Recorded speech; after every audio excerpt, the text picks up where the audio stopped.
2 yepyeni uçak, 346 cenaze. Suçlu ne bir terörist ne de kötü hava koşullarıydı.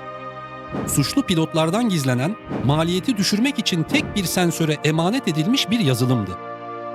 Boeing dünyaya tarihin en güvenli uçağını sattığını söyledi. Ama aslında gökyüzüne uçan bir tabut göndermişti. İşte yazılım tasarımı ve bu tasarımı perdelemeye yönelik kurumsal kararların yol açtığı ölümcül felaketin perde arkası. Bu felaketi tüm boyutlarıyla anlamak için enkaz görüntülerinden uzaklaşıp kazadan 7 yıl öncesine, Seattle'daki yönetim kurulu odalarına gitmemiz gerekiyor. 2011 yılı havacılık tarihinin kırılma noktasıydı. Yıllardır piyasayı Boeing ile paylaşan Avrupalı rakip Airbus masaya büyük bir koz sürdü. A320 Neo. Bu uçak daha sessizdi, daha modern görünüyordu. Ama havayolu şirketlerinin patronlarını asıl cezbeden şey başkaydı. %15 yakıt tasarrufu. Havacılık endüstrisinde yakıt giderlerin neredeyse yarısıdır. %15 tasarruf milyarlarca dolara ekstra kar demek. Boeing yöneticileri ilk başta rahattı. Amerikan şirketleri bizi bırakmaz diyorlardı. Ancak telefonlar acı acı çalmaya başladığında panik tüm şirketi sardı. Boeing'in arka bahçesi sayılan ve yıllardır sadece Boeing uçuran American Airlines, Airbus'a geçmek üzereydi. Boeing yönetiminin önünde hayati bir yol ayrımı vardı. Birinci yol, mühendisliğe saygı duyup sıfırdan, aerodinamik olarak kusursuz, modern bir uçak tasarlamak. Ancak bu proje en az 10 yıl sürer ve 20 milyar dolara mal olurdu. Rakipleri Airbus ise pazarı şimdiden süpürüyordu. Zamanları yoktu. İkinci yol ise eldeki 1967 model 50 yıllık emektar 737 gövdesini alıp üzerine o yeni devasa motorları takıp yepyeni bir uçak diye pazarlamak. Bu sadece 6 yıl sürer ve maliyeti 1/4 olurdu. Boeing hızlı ve ucuz olanı seçti. Projeye 737 MAX adını verdiler. Ancak bu acele karar beraberinde çözülmesi imkansız fiziksel sorunlar getirdi. Airbus ile rekabet edebilmek için takılması gereken o devasa LEAP motorları 737'nin alçak ve eski tasarım gövdesinin altına sığmıyordu. Mühendisler mecburen motorları kanadın daha önüne ve yukarısına monte ettiler. Motorlar sığmıştı ama aerodinamik affetmezdi. Motorların bu yeni ve agresif konumu uçağın ağırlık merkezini bozdu. Özellikle kalkış anında motorlar tam güçle çalışırken uçağın burnunu istemsizce yukarı, gökyüzüne doğru itiyordu.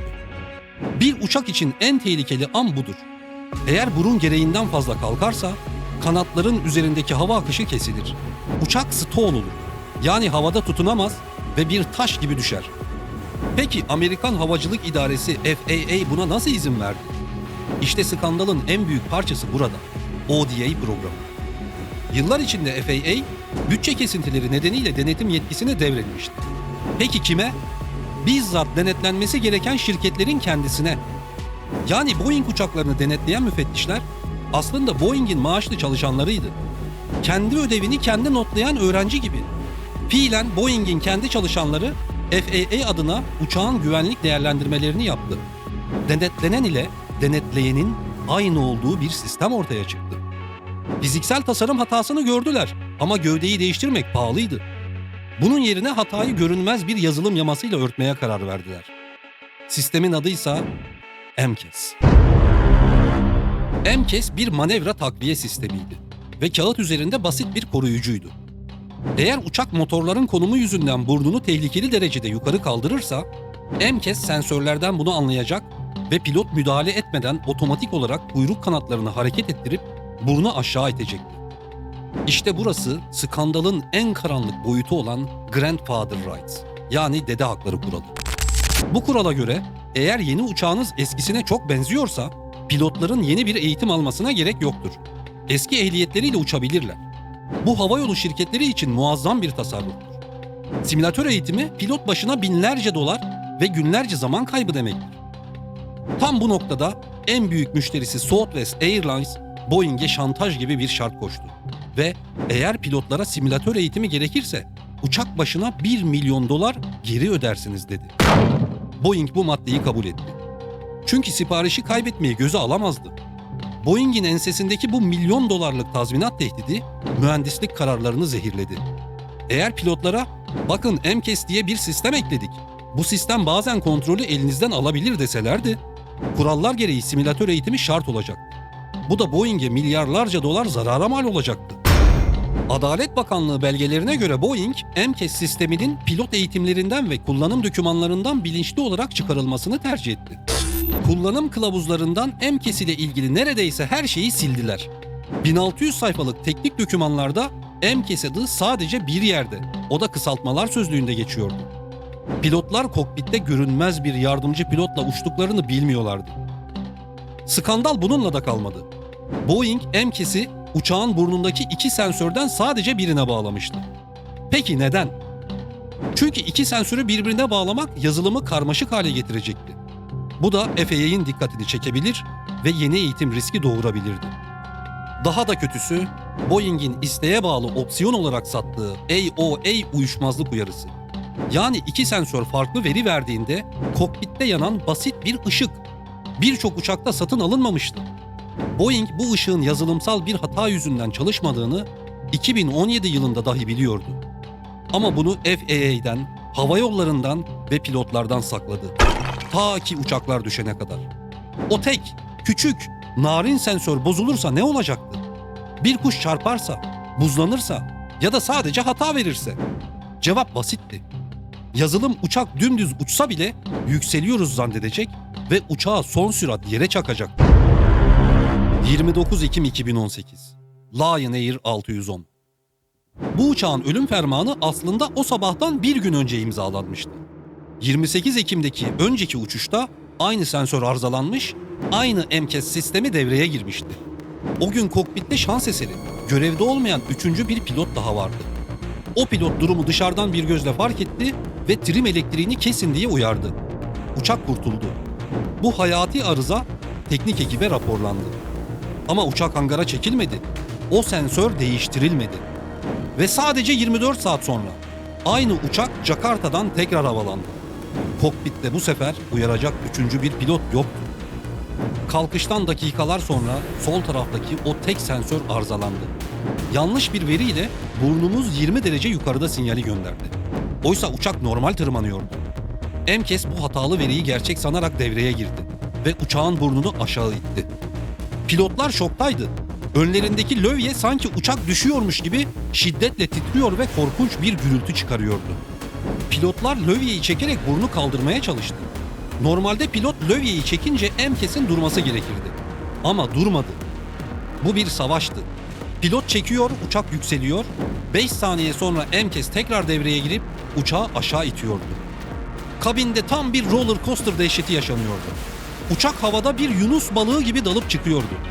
Yolcuların çığlıkları motorların gürültüsüne karışıyordu. Tam 12 dakika. 12 dakika süren bir korkunç bilek güreşini yazılım kazandı. Uçak saatte 740 kilometre hızla denize çakıldı. 189 can denize çakılan o uçakla birlikte kayboldu. Boeing'in tavrı tam bir kurumsal manipülasyon örneğiydi. Suçu üstlenmediler. Uçak güvenli dediler. Kazayı Endonezyalı pilotların yetersizliğine bağladılar. Amerika'da kapalı kapılar ardında 3. dünya ülkelerinin pilotları bizim karmaşık uçaklarımızı uçuramıyor algısını yaydılar. FAA de Boeing'e güvendi ve uçuşları durdurmadı. Bu kibir ikinci bir katliama yol açtı. Sadece 5 ay sonra 10 Mart 2019 Etiyopya Hava Yolları 302. Yine kalkış. Yine sensör hatası. Yine MCAS. Bu sefer pilotlar hazırlıklıydı. Boeing'in Lion Air kazasından sonra yayınladığı bülteni okumuşlardı. Prosedürü uyguladılar ve sistemi devre dışı bırakmak için elektriği kestiler. Ama Boeing'in onlara söylemediği dehşet verici bir gerçek vardı. Uçak o sırada çok hızlıydı ve kuyruk üzerindeki aerodinamik basınç o kadar büyüktü ki pilotların uçağın burnunu düzeltmek için kullanması gereken manuel çark kilitlenmişti. Bu çarkı çevirmek için insanüstü bir güç gerekiyordu. 2 pilot var güçleriyle asılmalarına rağmen o çarkı milim kıpırdatamadılar. Fizik kuralları onlara karşıydı. Çaresizlik içinde sırf hidrolik gücü geri alabilmek için elektriği tekrar açmak zorunda kaldılar. Elektrik gelir gelmez MCAS son darbeyi vurdu. Uçağı dik bir açıyla toprağa gömdü. 157 canla birlikte. İkinci kazadan sonra bile Amerikan yönetimi direndi. Çin ve Avrupa uçakları yasaklarken FAA Boeing'e güveniyoruz dedi. Ancak kamuoyu baskısı ve kanıtların inkar edilemez hale gelmesiyle kazadan 3 gün sonra Başkan Trump'ın emriyle uçaklar mecburen yere indirildi. Soruşturmalar derinleştiğinde Boeing mühendislerinin şirket içi yazışmaları ortaya döküldü. Bir çalışan durumu şöyle özetliyordu. Bu uçak maymunların denetlediği palyaçolar tarafından tasarlandı. Bu yazışmalarda bazı çalışanların regülatörlerle yürütülen süreçleri alaycı bir dille tanımladığı da görüldü. Adalet Bakanlığı ile Boeing arasında ertelenmiş kovuşturma anlaşması imzalandı. Boeing dolandırıcılık komplosu kurduğunu kabul etti ve 2,5 milyar dolar ödedi. Anlaşmanın en skandal maddesi şuydu. Eğer Boeing 3 yıl iyi hal gösterirse bu suçlama tamamen silinecekti. Kurumsal hafıza kaybı yasallaştırılmıştı. Bu 2,5 milyar doların sadece 500 milyon doları kurbanların ailelerine ayrıldı. Geri kalanı hava yollarına tazminat ve devlete ceza olarak gitti.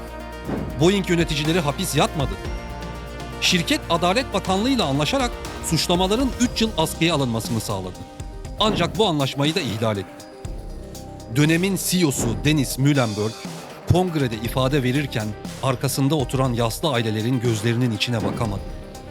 Görevden alındı ama sonuçta sistem 346 insanın hayatını kaybettiği bu süreçte üst düzey yöneticileri cezalandırmadı. Aksine milyon dolarlık tazminat ve emeklilik paketleriyle ayrılmalarına izin verdi. 346 insan mezarda, sorumlu CEO milyonlarıyla villasındaydı. Uçaklar 20 ay yerde kaldı.